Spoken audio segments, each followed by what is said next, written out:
Welcome to the Everyday Mom Challenge. I told you in the quill video that we also use NoRedInk. So I wanted to quickly get on and show you how easy, again, it is to sign up. And we use the free version.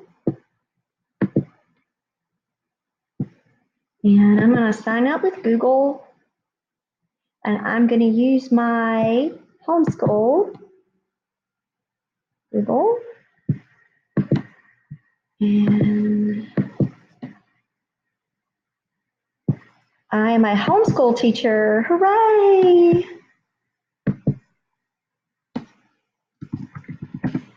Okay. Create your class. What grade? So, gosh, I about hit 10th. All right, class added. And you see how you can do multiple grade levels? Love it. I also love how they represent our homeschool group. See, watch the welcome video. Create a diagnostic.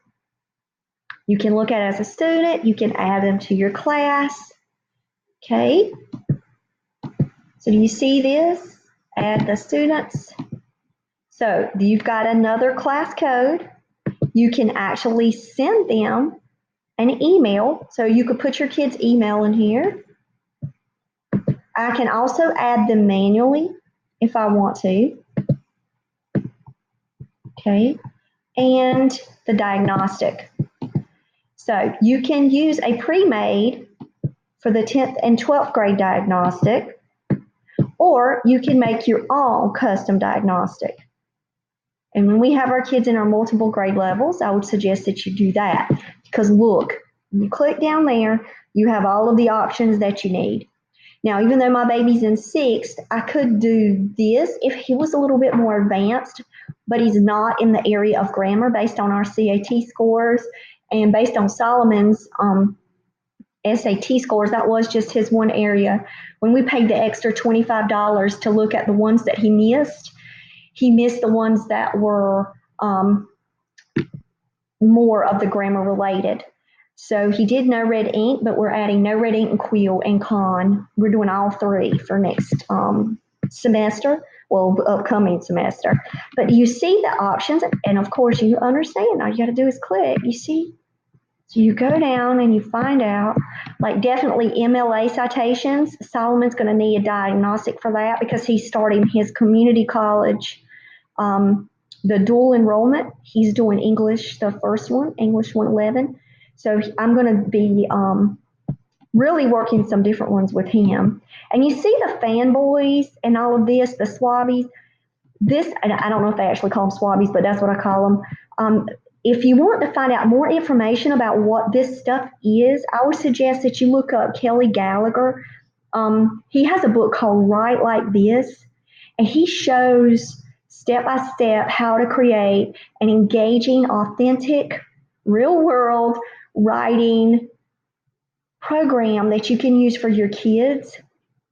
I've already taken the book apart and I've created an entire PowerPoint from that book. I love Write Like This because I had never heard of these little acronyms before, but it matters when you're trying to teach kids some more complex things, guys, and it matters for me too. My grammar background is not as strong as I would like it to be. And so you may question, why do I use NoRedInk? Why do I use Quill? Why do I use Con? Why do I actually purchase Grammarly.com for all of my work? When I purchased Grammarly, as you can see, Grammarly's right here. It catches when I blog write. It catches when I write emails. It also, I have to open Grammarly every time that I do a Word document, but it's truly worth it, guys. I'm telling you. Trying out these programs, seeing what works for your family is very beneficial. So you could do a critique. You could sign your kids up to this grammar program. I highly suggest that you try it. NoRedInk is so cool. It really gives you these great It's like a fun diagnostic where you can pick things you like. So like Solomon picked like The Office and his interest, and then they'll use that however they do it. I don't know the computer behind it, the tech behind it, but um, they'll really personalize on No Red Ink. So when they're given sentences and given passages and things like that, that it'll be more on like maybe their interest level of at least engaging material. But try No Red Ink and see what you think. Try it for at least a semester. Getting on a program and staying on it for 2 days and saying, I'm not so sure about that. Well, I would tell my kids, well, you might not be sure about anything at the very beginning, but you have to be consistent, use it every day, set it as part of your routine, set it as homework, set it as extra practice. To me, this takes the place of worksheets and workbooks. You guys, I've told you before that I took a class in my master's program, um, teaching without textbooks. So, any opportunity that I can find great resources online that gets my kids away from some of the workbooks, because I do use Spelling You See, and that is like a workbook for Samuel.